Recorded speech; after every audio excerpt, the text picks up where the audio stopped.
BJP के रहनुमा और गुजरात के वजीर आला नरेंद्र मोदी भारत के नए वजीर आजम बन गए हैं। मैं नरेंद्र दामोदर दास मोदी ईश्वर की शपथ लेता हूं कि मैं वजीर आजम मोदी की काबीना में राजनाथ सिंह, सुषमा स्वराज और अरुण जेटली जैसे बीजेपी के सीनियर रहनुमा शामिल किए गए, लेकिन काबीना गुज़िश्ता हुकूमत के मुकाबले छोटी होगी।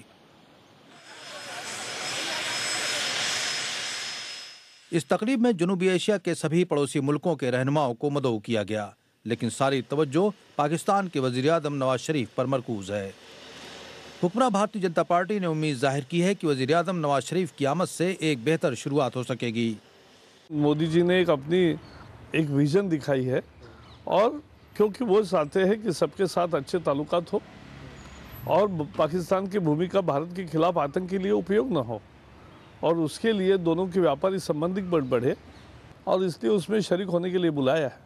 The Prime Minister of Pakistan, Shri Nawaz Sharif. माहिरीन के ख्याल में वजीर आजम नवाज शरीफ की दिल्ली आमद से ताल्लुकात में पेशरफ्त की एक नई शुरुआत हो सकती है।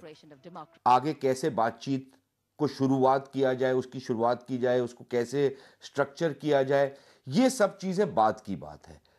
मोस्ट इम्पॉर्टेंट ये है कि दोनों जो हेड्स ऑफ स्टेट हैं, हेड्स ऑफ गवर्नमेंट हैं, वो एक दूसरे को मिलेंगे, एक दूसरे को भांपेंगे और शायद कोई रोड मैप तय करेंगे फ्यूचर के लिए।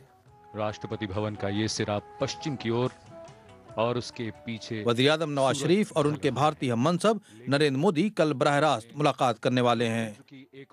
ये इन दोनों रहनुमाओं की पहली मुलाकात होगी। दोनों रहनुमाओं के दरमियान ये बातचीत आधे घंटे तक चलेगी। ये बातचीत ज़्यादा देर तक भी चल सकती है।